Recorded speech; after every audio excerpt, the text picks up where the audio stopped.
Hello friends, মই হবিনাথ বুঢ়াগোহাঁই আজি তোমালোকৰ লগত আলোচনা কৰিব বিচাৰিছো pronoun যাক অসমীয়াত সৰ্বনাম বুলি কোৱা হয়। pronoun হল ইংৰাজী parts of speechৰ এটা ভাগ। আমি অলৰেডি নাউনৰ বিষয়ে আলোচনা কৰিলো আগৰটো ভিডিঅ'ত। এতিয়া আলোচনা কৰিব বিচাৰিছো pronoun যাক অসমীয়াত সৰ্বনাম বুলি কয়। pronoun হল ইংৰাজী নাউনৰ হলনি ব্যৱহাৰ হোৱা শব্দক pronoun অসমীয়াত সৰ্বনাম বুলি কোৱা হয়। সেইকাৰণে মই লিখিছো নাউনৰ হলনি ব্যৱহাৰ হোৱা শব্দক pronoun অসমীয়াত সৰ্বনাম বুলি কোৱা হয়। এতিয়া চোৱা প্ৰথম সেন্টেন্সটোত গীতা ইজ কামিং, গীতা আহি আছে। দ্বিতীয় সেন্টেন্সটোত she is coming, তাই আহি আছে। গীতাৰ হলনি ইয়াত সি ব্যৱহাৰ কৰিছে। গীতাৰ হলনি এটো নাউন, গীতা নাউন, নাউনৰ হলনি ইয়াত কি ব্যৱহাৰ কৰিছে? সি, গীতাক বুজাবলৈ। she is coming, গীতা আহি আছে। তাই আহি আছে, she is coming, নাউনৰ হলনি কি ব্যৱহাৰ কৰিছে? সি, সেইকাৰণে সিটো এটা pronoun। দ্বিতীয় সেন্টেন্সটোত ৰাম is here, ৰাম ইয়াত আছে। he is here, he ইয়াত আছে। ৰামৰ বিষয়ে কৈছে, ৰামৰ হলনি ব্যৱহাৰ কৰিছে ইয়াত হি, ৰামক কি বুলি বুজাইছে? হিয়ে বুজাইছে। সেইকাৰণে নাউনৰ হলনি ইয়াত কি ব্যৱহাৰ কৰিছে? ব্যৱহাৰ হোৱা এটো শব্দ নাউনৰ হলনি এই ৰামৰ, ৰামটো নাউন, এই নাউনটোৰ হলনি ইয়াত কি ব্যৱহাৰ কৰিছে? হি, এটো হৈছে pronoun। Gopal is a good boy, Gopal এটা ভাল ল'ৰা। এটা আমি এনেকৈ সেন্টেন্স লিখিব পাৰিলোহেঁতেন he is a good boy, গোপালকে বুজা পাৰিলো। মই বেলেগ এটা সেন্টেন্স লিখিছো ইউ আৰ গোপাল। ইয়াত গোপালৰ হলনি এই নাউনটোৰ হলনি আমি ইউ ব্যৱহাৰ কৰিছো, ইউ আৰ গোপাল। pronoun বিলাক হল মই দুটামান লিখি দিছো সি, দে, ইট, ইউ, উই এটসেট্ৰা। এতিয়া আহো pronounৰ ভাগ কেইটালৈ। সাধাৰণতে pronoun বিলাকক 10টা ভাগত ভাগ কৰিব পাৰি। প্ৰথমটো হল পাৰ্সোনেল pronoun, ব্যক্তিবাচক সৰ্বনাম, আৰু দ্বিতীয়টো ডেমনস্ট্ৰেটিভ pronoun, নিৰ্দেশক সৰ্বনাম। আজি আমি এই দুটা বিষয় আলোচনা কৰিম, পাৰ্সোনেল pronoun আৰু ডেমনস্ট্ৰেটিভ pronounৰ বিষয়ে। 3 নম্বৰটো হল ৰিফ্লেক্সিভ pronoun। 4 নম্বৰ ৰিফ্লেক্সিভ pronoun অসমীয়াত আত্মবাচক সৰ্বনাম বুলি কোৱা হয়। আৰু 4 নম্বৰটো হল ইন্টাৰোগেটিভ pronoun, অসমীয়াত প্ৰশ্নবোধক সৰ্বনাম বুলি কোৱা হয়। 5 নম্বৰটো হৈছে ইনডিফিনিট pronoun, অনিশ্চয়তাবাচক সৰ্বনাম। 6 নম্বৰটো ডিস্ট্ৰিবিউটিভ pronoun, বিভাজক সৰ্বনাম। 7 নম্বৰটো ৰিলেটিভ pronoun বা সম্বন্ধবাচক সৰ্বনাম। 8 নম্বৰটো ৰিচিপ্ৰকেল pronoun বা পাৰস্পৰিক সৰ্বনাম। 9 নম্বৰটো পজেচিভ pronoun বা প্ৰভাৱিত সৰ্বনাম। 10 নম্বৰটো ইমফেটিক অৰ এমফেসাইজিং pronoun, দৃঢ় সৰ্বনাম বুলি কোৱা হয় অসমীয়াত। এই আটাইকেইটা এই 10টা pronounৰ বিষয়ে আমি ভালদৰে আলোচনা কৰিম। আজি আলোচনা কৰিব বিচাৰিছো পাৰ্সোনেল pronoun বা অসমীয়াত ব্যক্তিবাচক সৰ্বনাম, এটোৰ বিষয়ে আমি আজি আলোচনা কৰিম। এতিয়া আহিছো পাৰ্সোনেল pronoun বা ব্যক্তিবাচক সৰ্বনামলৈ। পাৰ্সোনেল pronounটো হল যি pronoun ব্যক্তিবাচক নাউনৰ হলনি ব্যৱহাৰ কৰা হয় তাক পাৰ্সোনেল pronoun বোলে। যি pronoun ব্যক্তিবাচক নাউনৰ হলনি ব্যৱহাৰ কৰা হয়। ব্যক্তিবাচক যেনে ৰামৰ হলনি আমি কি ব্যৱহাৰ কৰিছিলো ওপৰ বাক্যটোত? হিটো এটা পাৰ্সোনেল pronoun। ইয়াত গোপালৰ হলনি আমি কি ব্যৱহাৰ কৰিছিলো? ইউ। গীতাৰ হলনি সি, এটো এটা পাৰ্সোনেল pronoun।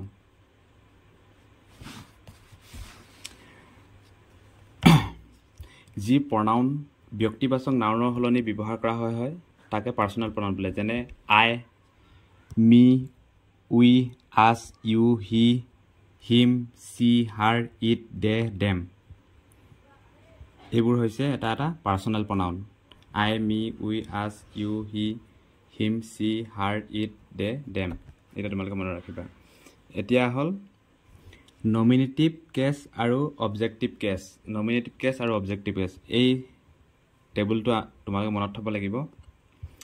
আই হলে অবজেক্টিভত মি হৈ যায় সি হলে হার দে them we us he him it it you you nominative case আৰু অবজেক্টিভ কেছ এইখিনি ভালদৰে মনত থব লাগিব আৰু পঢ়াই দিছো আই হলে মি হ'ব সি হলে হার দে them we us he him it it you you এতিয়া আহিছো পাৰ্সনেল প্ৰনাউনৰ ৰুলবোৰলৈ প্ৰথম ৰুলটো হ'ল ভাৰ্বৰ আগত সদায় নমিনেটিভ ফৰ্ম আৰু ভাৰ্বৰ পাছত সদায় অবজেক্টিভ কেছ ব্যৱহাৰ হয় এতিয়া পঢ়াই গৈছিলো নমিনেটিভত আই হলে অবজেক্টিভত মি হয় হি হলে হিম হয় এতিয়া এই প্ৰথম ৰুলটোত কৈছে ভাৰ্বৰ আগত সদায় নমিনেটিভ ফৰ্ম এইটো ভাৰ্ব মেন ভাৰ্ব টিছটো এটা মেন ভাৰ্ব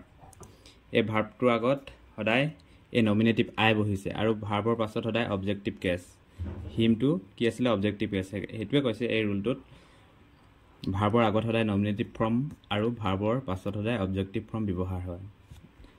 ঠিক তেনেদৰে হি ইজ টট বাই মি এইটো নমিনেটিভ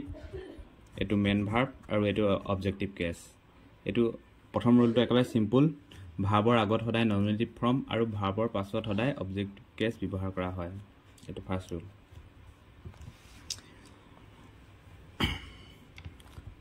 দুই নম্বৰ ৰুলটো আৰম্ভ কৰাৰ আগতে মই এটা সিম্পলকে এইটো বুজাই দিব বিচাৰিছো পাৰ্সন বুলি কওঁ এইটো আমি এই টেবুলটো পাৰ্সন সিঙ্গুলাৰ আৰু প্লুৰেল ফাৰ্ষ্ট পাৰ্সনত আই হয় আইটো প্লুৰেল ফৰ্ম উই সেকেন্ড পাৰ্সনত ইউ আৰু প্লুৰেলটো ইউ ফাৰ্ষ্ট পাৰ্সন সিঙ্গুলাৰ নাম্বাৰত আই আৰু first person plural number we হয় second person singular number you to প্লুৰেলত you third person singular number he she it আৰু থাৰ্ড পাৰ্সন প্লুৰেলত he she it to they হয় এইটো তোমালোকে মনত থব লাগিব এই বস্তুটো I we U U he she it দে এইটো পাৰ্সন ফাৰ্ষ্ট পাৰ্সনত এইটো পৰে সেকেন্ড পাৰ্সনত এইটো থাৰ্ড পাৰ্সনত এইকেইটা সিঙ্গুলাৰ এইটো প্লুৰেল এতিয়া এই প্ৰথম ৰুলটো হ'ল যদি আমি সিঙ্গুলাৰ প্ৰনাউন কি হ'ব এইটো singular pronoun I you he she it এই সিঙ্গুলাৰ প্ৰনাউন এইকেইটা একেলগে লগাই যদি এটা সিঙ্গুল সেন্টেন্স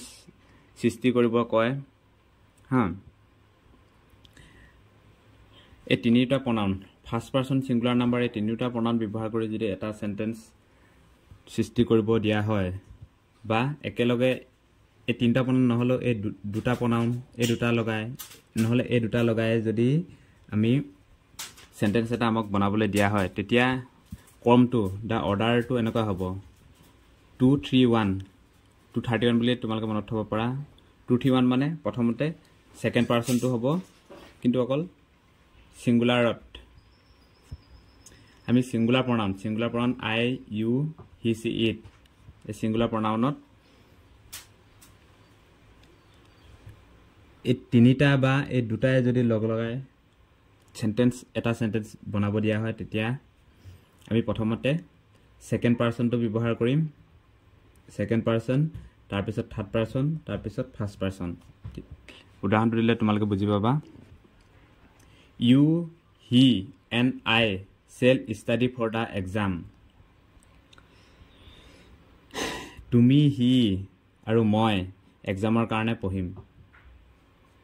ইয়াত 231 ৰুলটো হৈছে না এইটো সেকেন্ড পাৰ্সন এইটো থাৰ্ড পাৰ্সন এইটো first person I you and he are good friend মই তুমি আৰু হি ভাল ফ্ৰেণ্ড বুলি লিখিবলৈ হলে আই you and he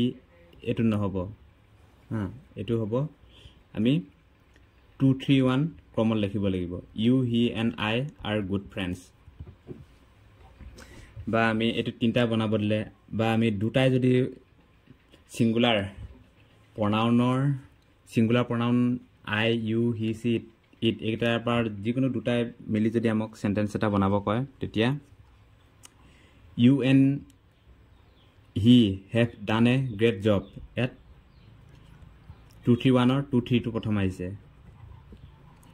he and I have finish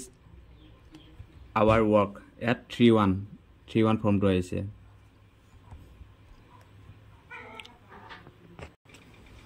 মানে সিঙ্গুলাৰ প্ৰনাউন তিনিটা পাৰ্সনৰ ফাৰ্স্ট সেকেন্ড থাৰ্ড পাৰ্সনৰ যদি একেলগে তিনিটা প্ৰনাউন লগায় বা দুটা প্ৰনাউন লগায় একোটা সিঙ্গুল সেন্টেন্স আমাক তৈয়াৰ কৰিবলৈ দিয়া হয় বা কমন ইৰত তিনিটা প্ৰনাউন লগাই যদি কোনো এটা সেন্টেন্স থাকে আমি যদি ভুল শুদ্ধ বাছিবলৈ চাওঁ তেতিয়া আমি এই ক্ৰমটোলৈ লক্ষ্য কৰিব লাগিব 231 231 হ'ব লাগিব নহলে 23 হ'ব লাগিব নহলে 31 হ'ব লাগিব 1 2 3 নহব যদিহে এটো সিঙ্গুলাৰ প্ৰনাউন হয় ঠিক আছে কিন্তু বাট যেতিয়া কোনো ক্ষেত্ৰত দুখ কনফেসিং সামথিং বা কমিটিং এ ক্ৰাইম অপৰাধ বা ভুল কিবা দুখ হয় হে বাক্যটো তেতিয়া rule 231 gets changed to 1 2 3 যেতিয়া কোনো এটা বাক্য যদি দুখ বা অপৰাধ বা ভুলৰ লগত জড়িত হয় তেতিয়া এই ৰুলটো নেখাটিব এই ৰুলটো নেখাটি কি হয়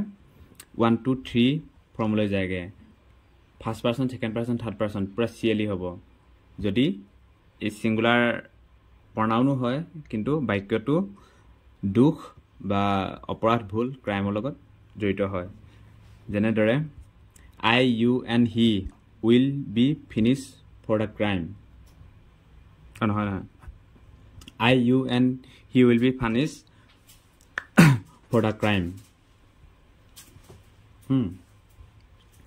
I, you and he have made a mistake. 1 2 3 format aise nai. I,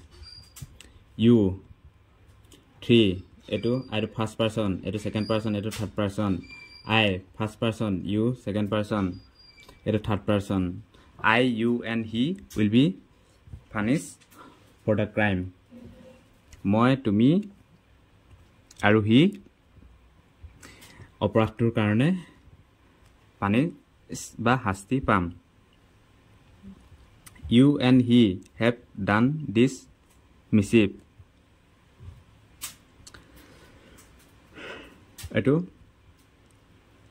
second person এটো থাৰ্ড পাৰসন এই ৰুলটো কেনেকৈ কৈছে 1 2 3 ফৰ্মতে কৈছে এটো 2 3 এতিয়া আইছো ৰুল 3 লৈ আমি যেতিয়া প্লুৰাল প্ৰনাউন উই ইউ দে ব্যৱহাৰ কৰো বা একেলগে সিঙ্গুল সেন্টেন্সত লিখিবলৈ যাওঁ তেতিয়া রুল 231 চেঞ্জ টু 1 2 3 এটা বুজিলানে আমি যদি সিঙ্গুলাৰ প্ৰনাউন কোনো এটা বাক্য দেখো বা সেই বাক্যটো যদি ক্ৰাইমৰ লগত বা কিছুমান অপৰাধ দুখ ভুল কনফেসিংৰ লগত জড়িত থাকে তেতিয়া হেতু 1 2 3 অৰ্ডাৰত হ'ব 1 2 3 ক্ৰমত হ'ব মানে আৰু যদি প্লুৰাল প্ৰনাউনে বাক্যটো লিখো উই ইউ আৰু দে এইকিটা শব্দৰে যদি প্লুৰাল একেলগে এটা সিঙ্গুল সেন্টেন্স লিখো তেতিয়া 1 2 3 ফৰ্মতে হ'ব we to first person you to second person or they to third person we you and they will go to the party hilane order to 1 2 3 from aise eta rule number 4 let like between and let jodi thake let like between and but except and all preposition pasot hodai an objective case an objective case কি আছে objective case me her them us him it you ব্যৱহাৰ হয় এসা let like between and এটো একেলগে between and but except and all preposition পাছত সদায় an objective case ব্যৱহাৰ হয় কিমান objective case খিনি এখিনি আছে objective case. Me, her, them, us, him, it, you. এইবিলাক objective case. Nominative case না objective case. হেনে লেটৰ পাছত এটা objective case এটো me বহিছে. Let me do this work. There is no problem between C and I. At কি হৈছে between এটো between মই পট কৈ কৈছো between and between আৰু n ৰ পাছত সদায় এটো nominative case এখানে এটো nominative কাৰণে এটো ভুল হৈছে right to হ'ব there is no problem between C and me যদি আমি sentence তাত যেটা common error কৰিবলৈ যাওঁ তেতিয়া দেখো let যদি থাকে তাৰ পিছত সদায় objective হ'ব যদি ইয়াত let I যদি দিয়া থাকে nominative case দিয়া থাকে তেতিয়া sentence টো wrong বুলি আমি গম পাব লাগিব let me do this work এটো letter পাছত সদায় objective case হয় তাৰ পিছত between আৰু n ৰ পাছত between আৰু n ৰ পাছত সদায় objective case হয় everybody but ৰ পাছত সদায় objective case him বাহিছে এখানে everybody but him was present for the meeting but ৰ পিছত আমি এটো কি দেখিছো him এটো objective case এখিনি তোমালোকে মনত থব লাগিব he laughed at me he laughed at I এখানে এটো ভুল হৈছে at to কি হয় এটা preposition হয় নহয় preposition পাছত সদায় objective case আহে এখানে he laughed at me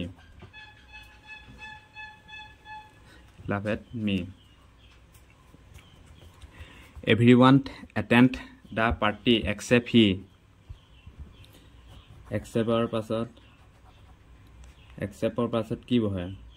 objective case এখানে he না হ'ব he to এটা nominative case এখানে everybody attend the party except him এটো right হৈছে him বহিব একেবাৰে simple rules বিলাক let like between and but except and all preposition পাছত সদায় an objective case ব্যৱহাৰ কৰা হয়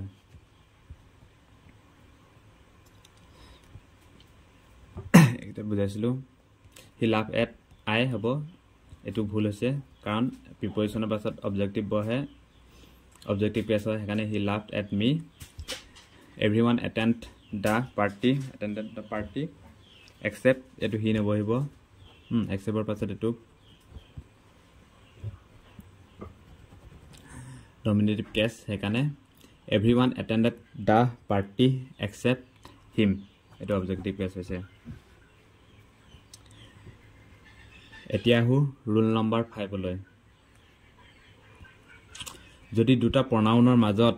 comparison কৰা হয় মানে তুলনা কৰে আৰু pronoun to s oblique denৰ পাছত ব্যৱহাৰ কৰা হয় তেতিয়া pronoun to nominative case বহে nominative case কিটা এটা মই আকৌ again লিখি দিছো I see they we he it you এটা হলা nominative case he is as fast as me এই বাক্যটোত he মোতকৈ speed fast বুলি বুজাইছে এই বাক্যটোৰ comparison he is as fast as me এখিতে এটো এটা me এড দিছে এটো অবজেক্টিভ বহাইছে কিন্তু ইয়াত আমি রুলটো কি পঢ়িছো 5 নম্বৰ ৰুলটো pronoun to s বা denৰ পাছত থাকিলে কি হয় এটো nominative case হয় হেকানে বাক্যটো আমি চাব লাগিব s oblique denৰ পাছত যদি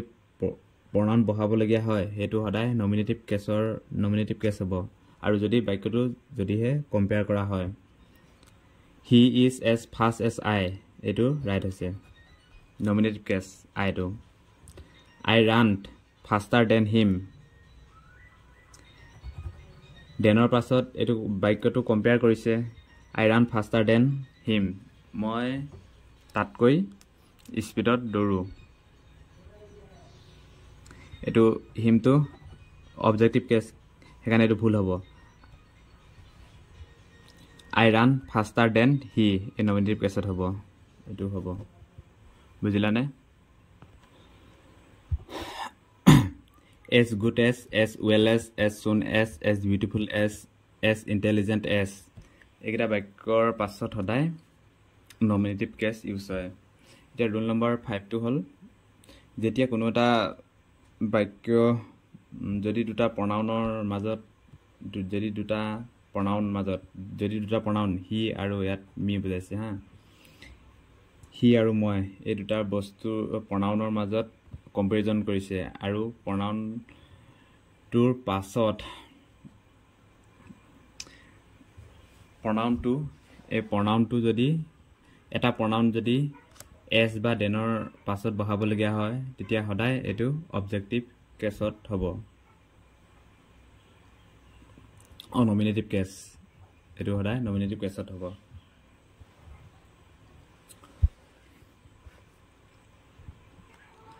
7 নম্বৰ ৰুলটো হ'ল যদি কোনো বাক্য সেন্টেন্স ইটেৰে আৰম্ভ হয় যদি কোনো এটা বাক্য ইটেৰে আৰম্ভ কৰা হয় আৰু be verb am is are was were will চেলৰ পাছত প্ৰনাউন ব্যৱহাৰ কৰিবলগীয়া হয় এইটা be verb am is are was were will চেলৰ পাছত যদি আমি কিবা এটা প্ৰনাউন ব্যৱহাৰ কৰিবলগীয়া হয় তেতিয়া বি ভাৰ্বৰ পাছত বহা প্ৰনাউনটো সদায় নমিনেটিভ কেছত হয় যেনেদৰে ইট ইজ মি নহয় এইটো অবজেক্টিভ কেছত হৈছে হয় নাই ডাইৰেক্ট মনত থবা কোনো এটা বাক্য যদি ইটেৰে আৰম্ভ হয় আৰু be verb am is are was were will চেলৰ পাছত যদি আমি প্ৰনাউন ইউজ কৰিবলগীয়া হয় তেতিয়া প্ৰনাউনটো সদায় নমিনেটিভ কেছত হ'ব ইট উইল বি হি কিন্তু হিম নহয় who is going to win was ইটৰ পাছতটো বি ভাৰ্ব আছে ৱাজ হাৰ নহয় তাৰমানে চি সেইকাৰণে মই হাৰটো কাটি দিছোঁ was it she who did it for you এইকেইটা ভালদৰে লক্ষ্য কৰিবা একেবাৰে চিম্পল কোনো এটা বাক্য যদি ইটেৰে আৰম্ভ হয় আৰু be verb am is are was were will চেলৰ পাছত যদি আমি প্ৰনাউন ব্যৱহাৰ কৰিবলগীয়া হয় তেতিয়া সেই প্ৰনাউনটো সদায় নমিনেটিভ কেছত হ'ব 7 নম্বৰ ৰুলটো যেতিয়া দুটা বা ততোধিক নাউন একেলগে এনৰ দ্বাৰা লগ হয় তেতিয়া প্ৰনাউনটো প্লুৰেল হয় একেবাৰে চিম্পল ৰাম এণ্ড মোহন দুটা প্ৰনাউন একেলগে লগ খাইছে ৱেণ্ট টু ডিয়েৰ স্কুল এইটো ডিয়েৰ ইহঁতক বুজাবলৈ এইটো প্লুৰেল প্ৰনাউন ব্যৱহাৰ কৰা হয় বুলি কৈছে but the article a and the নাউনৰ লগত ব্যৱহাৰ কৰা হয় তেতিয়া প্ৰনাউনটো ছিংগুলাৰ হয় যদি যেতিয়া যিকোনো দুটা বা ততোধিক নাউন একেলগে এনৰ দ্বাৰা লগ লগা হয় আৰু এটা নাউনৰ লগত যদি অকল এটা আৰ্টিকল বহে আনটোৰ লগত নালাগে তেতিয়া ছিংগুলাৰত ভাৰ্বটো ছিংগুলাৰত হ'ব আৰু প্ৰনাউনটো ছিংগুলাৰত হ'ব the comptroller and auditor general has এটা প্ৰনাউন এই নাউনটোৰ আগত দ্য আৰ্টিকল বহিছে দ্য কম্পট্ৰলাৰ এই অডিটৰ আগত দা নাইবা অডিটৰ জেনেৰেল হেজ এইটো ভাৰ্বটো ছিংগুলাৰত হৈছে ছাবমিটেড দিয়ে নহ'ব হিজ ৰিপৰ্ট কিন্তু দুইটা নাউনৰ লগতে যদি আৰ্টিকল লাগে ইয়াত প্ৰথমত সেন্টেন্সটোত এইটোত এন লাগিছে কিন্তু এটাৰ লগত আৰ্টিকল নাই বহা কিন্তু ইয়াত যদি এটাৰ লগত আৰ্টিকল বহা হয় তেতিয়া ভাৰ্বটো ছিংগুলাৰত হ'ব আৰু প্ৰনাউনটো ছিংগুলাৰত হৈ যাব আৰু যদি এটাত যদি লাগে যদি দুটাটো লাগি যায় তেতিয়া আৰু প্লুৰেল ফৰ্মতে থাকিব যদি দুটা নাউনতো আৰ্টিকল ব্যৱহাৰ হয় the chairman and the managing director দুটাটো এই আৰ্টিকল দা লাগি গৈছে director have submitted their report বুজিলেনে আমি যদি দুটা নাউন এনৰ দ্বাৰা এতিয়া চমুকৈ কৈ দিছোঁ আমি যদি দুটা নাউন এনৰ দ্বাৰা লগাওঁ যদি নাউনকেইটাৰ আগত কোনো আৰ্টিকল নাথাকে তেতিয়া ভাৰ্বটো ছিংগুলাৰত হ'ব আৰু প্ৰনাউনটো ছিংগুলাৰ ফৰ্মত হ'ব যদি নাউন দুয়োটাৰ লগতে যদি আৰ্টিকল লাগি থাকে দুইটা নাউনৰ লগতে যদি আৰ্টিকল লাগে তেতিয়া ভাৰ্বটো প্লুৰেল ভাৰ্ব হ'ব আৰু প্ৰনাউনটো প্লুৰেল হ'ব আৰু যদি অকল এটাৰ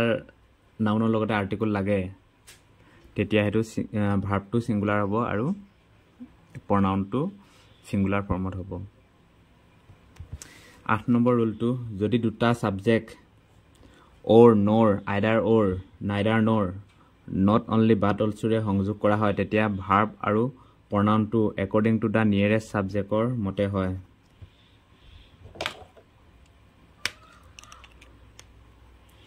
যদি দুটা সাবজেক্ট এই বাক্যটো উদাহৰণটোৰ পৰা তোমালোকে বুজিব পাৰিবা either as আৰু এটো অমৰ ইয়াত কৈছে যদি দুটা বাক্য or nor either or বা neither nor একিটাই সংযোগ কৰা আছে বা not only but also ৰে যদি সংযোগ কৰা হয় যদি দুটা সাবজেক্ট যিকোনো দুটা সাবজেক্ট or nor মানে সেন্টেন্সত যিকোনো দুটা subject or nor either or neither nor বা not only but also ৰে সংযোগ কৰা হয় তেতিয়া ভাৰ্ব আৰু প্ৰনাউনটো according to nearest subject ৰ মতে হলনি হয় মানে ভাৰ্ব আৰু প্ৰনাউনটো ভাৰ্বটো আৰু এই প্ৰনাউনটো নিয়াৰেষ্ট সাবজেক্টৰ এই নিয়াৰেষ্ট এটো অমৰৰ মতে হে হলনি হ'ব কৈছে ইয়াত চোৱা আইদাৰ অৰ এবাৰে যদি যিকোনো আইদাৰ অৰ লাগিছে হয়না আইদাৰ ৰাস অৰ অমৰ আইদাৰ অৰে ৰাস আৰু অমৰ সংযোগ কৰি এটা এই ৰাস আৰু অমৰ এটা দুটা সাবজেক্ট এই সাবজেক্ট দুটাক আইদাৰ অৰে সংযোগ কৰিছে আইদাৰ ৰাস অৰ অমৰটো সিঙ্গুলাৰ ফৰ্মত আছে কাৰণে ইজ এটো ভাৰ্বটো সিঙ্গুলাৰ হৈছে নিয়াৰেষ্ট সাবজেক্ট কোন Amar nearest subject Amar is doing his duty এই প্ৰনাউনটো সিঙ্গুলাৰ হৈছে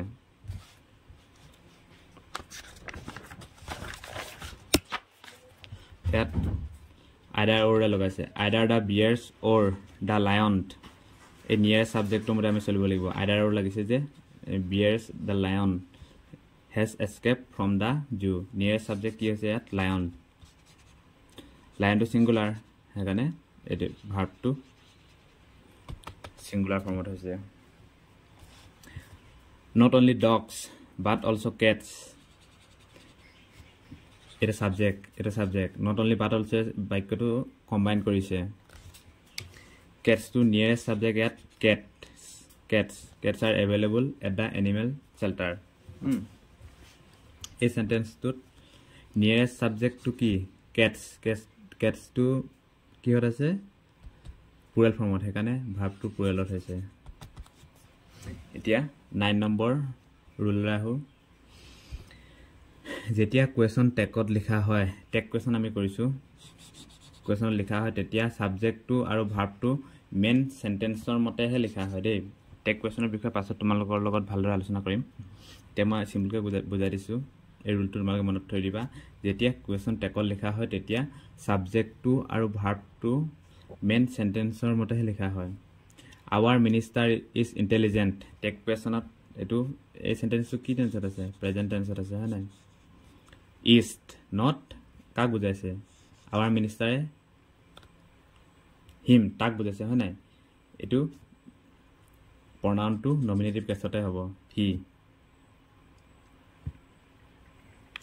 তাৰপিছত they went to Delhi yesterday did not they এটা past tense আছে কাৰণে did not টেক কোৱেশ্চন এনেকৈ কৰে they এটো নমিনেটিভ কেছত হৈছে এখিনি সদায় নমিনেটিভ কেছতে হ'ব টেক কোৱেশ্চনত সদায় তোমালোকে মনত ৰাখিবা নমিনেটিভ কেছতে হ'ব our minister is intelligent is not him নহয় he they went to Delhi yesterday did not they them নহয় they হ'ব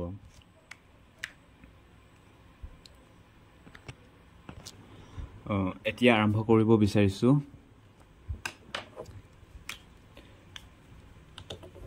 ডেমনস্ট্ৰেটিভ প্ৰনাউন যাক অসমীয়াত নিৰ্দেশক সৰ্বনাম বুলি কোৱা হয় যি প্ৰনাউনে কোনো ব্যক্তি বা বস্তুক নিৰ্দেশ কৰি দেখুৱায় তাক ডেমনস্ট্ৰেটিভ প্ৰনাউন বুলি কোৱা হয়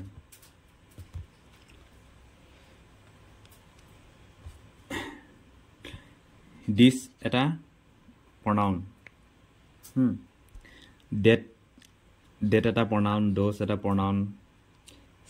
এটো chas এটা pronoun the same it এটা pronoun এই প্ৰনাউনকেইটা তোমালোকে মন কৰা এই প্ৰনাউনকেইটাই যিকোনো এটা বস্তু বা ব্যক্তিক নিৰ্দেশ কৰি দেখুৱাই দিছে সেইকাৰণে এইকেইটা ডেমনষ্ট্ৰেটিভ প্ৰনাউন যেনেদৰে দিছ মানে এইটো বুজাই দিছে কোনো এটা বস্তুক নিৰ্দেশ কৰি দেখুৱাই দিছে কোনো এটা বস্তুক দিছ এইটো আৰু প্লুৰেল ফৰ্মত ডেছ এইবোৰ এইকেইটা তোমালোকে ভালদৰে মনত ৰাখিবা এইকেইটা বহুতৰ কনফিউজ হয় দিছ এইটো আৰু বহুবচনত এইবোৰ বুজাবলৈ ডেছ ব্যৱহাৰ কৰা হয় ডেট সেইটো ড'জ সৌবোৰ দিছ এইটো ইয়াৰ প্লুৰেল ফৰ্ম এইবোৰ ক'বলৈ হ'লে ডেছ আৰু সেইটো হ'লে ডেট আৰু সৌবোৰ হ'লে those this that those such the same it এইবিলাক হৈছে ডেমনষ্ট্ৰেটিভ প্ৰনাউন মানে এইবিলাকে কোনো ব্যক্তি বা বস্তুক নিৰ্দেশ কৰি দেখুৱাই দিয়ে সেইকাৰণে আমি এইবিলাকক আমি ডেমনষ্ট্ৰেটিভ প্ৰনাউন বা অসমীয়াত নিৰ্দেশক সৰ্বনাম বুলি কওঁ এতিয়া আমি ডাইৰেক্ট ৰুলকেইটালৈ যাওঁ ইমান আকৌ বুজিবলগীয়া ইমান নাই বাক্যত ছিংগুলাৰ নাউনৰ পুনৰাবৃত্তি ৰেপিটেশ্যন আঁতৰাবলৈ ডেট আৰু প্লুৰেল নাউনৰ পুনৰাবৃত্তি ৰেপিটেশ্যন আঁতৰাবলৈ আমি ড'জ ব্যৱহাৰ কৰা হয় বাক্যত ছিংগুলাৰ নাউনৰ পুনৰাবৃত্তি আকৌ বাৰে বাৰে ছিংগুলাৰ নাউনটো পুনৰাবৃত্তি কৰি নাথাকোঁ বুলি মানে বাৰে বাৰে লিখি নাথাকোঁ বুলি আমি ছিংগুলাৰ নাউনৰ লগত সেই ছিংগুলাৰ নাউনটো বাৰে বাৰে যিকোনো এটা চেণ্টেন্সত আমি যদি দুবাৰ ছিংগুলাৰ নাউন লিখিবলগীয়া হয় সেই ছিংগুলাৰ নাউনটো দুবাৰ লিখি নাথাকোঁ বুলিবলৈ ডেট লিখোঁ আৰু যদি কোনো এটা বাক্যত প্লুৰেল নাউনটো দুবাৰ বা তিনিবাৰ এনেকৈ লিখি দিবলগীয়া হয় তেতিয়া আমি সেই প্লুৰেল নাউনটো পুনৰাবৃত্তি নকৰোঁ বুলি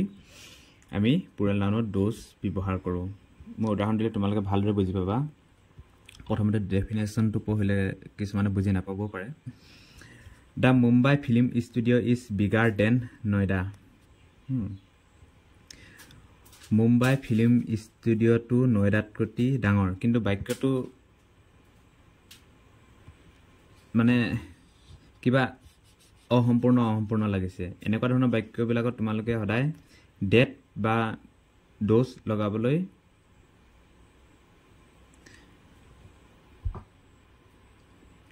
ডেট বা ড'জ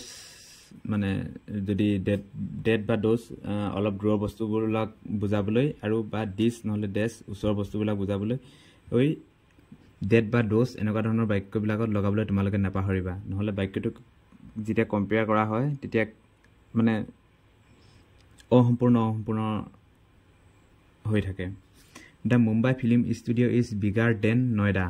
কিন্তু এইটো ভুল হৈ আছে মুম্বাই ফিল্ম ষ্টুডিঅ'টো নয়ডাতকৈ ডাঙৰ কিন্তু এই 2 নম্বৰ চেণ্টেন্সটো শুদ্ধ the Mumbai film studio' is bigger than that of Noida it means film studio' ইয়াত ডেট অফে ইয়াত ফিল্ম ষ্টুডিঅ' বুজাইছে ইয়াত the Mumbai film studio' is bigger than that of Noida ইয়াত মুম্বাই ফিল্ম ষ্টুডিঅ'টো নয়ডাৰ ফিল্ম ষ্টুডিঅ'তকৈ ডাঙৰ বুজাইছে সেইকাৰণে এনেকুৱা ধৰণৰ বাক্যবিলাকত ডেট বা ড'জ লগাবলৈ নাপাহৰিবা the Mumbai film studio' is bigger than that of Noida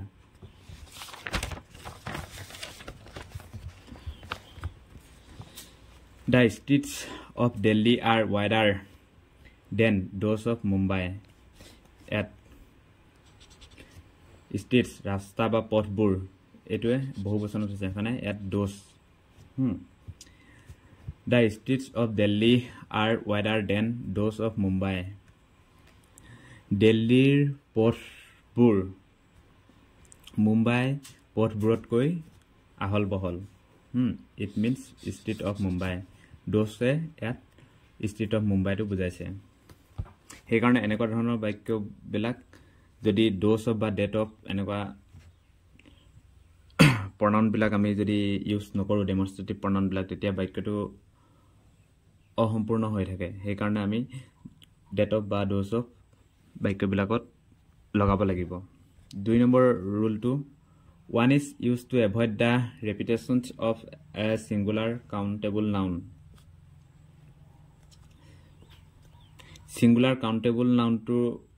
আমি বাৰে বাৰে ব্যৱহাৰ কৰি নাথাকিবলৈ ওৱান ব্যৱহাৰ কৰোঁ আৰু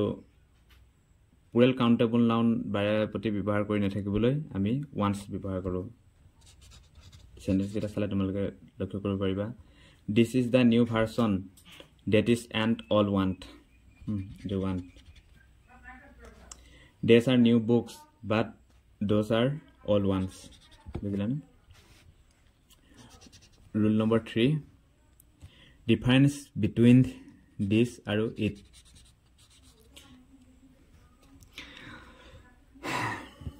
আমি it to কত ব্যৱহাৰ হয় মই লিখি থৈ দিছো non living things animal infant insect time weather climate temperature distance ইত্যাদি বুজাবলৈ ইট ব্যৱহাৰ কৰা হয় আৰু দিছৰটো সকলোৱে জানে ওচৰতে থকা কোনো এটা বস্তুক বুজাবলৈ ইংৰাজীত দিছ ব্যৱহাৰ কৰা হয় এই ৰুল নম্বৰ 3 টো তোমালোকে ভালদৰে মনত থবা non living things animal infant insect time weather climate temperature distance ইত্যাদি বুজাবলৈ আমি ইট ব্যৱহাৰ কৰোঁ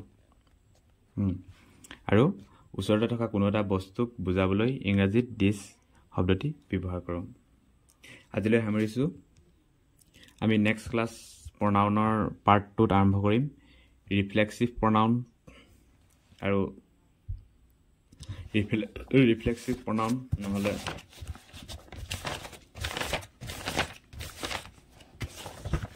আমি নেক্সট ক্লাছত আৰম্ভ কৰিম ৰিফ্লেক্সিভ প্ৰনাউন ইন্টাৰোগেটিভ প্ৰনাউন আৰু এই দুটা প্ৰনাউন নেক্সট ক্লাছত আলোচনা কৰা হ'ব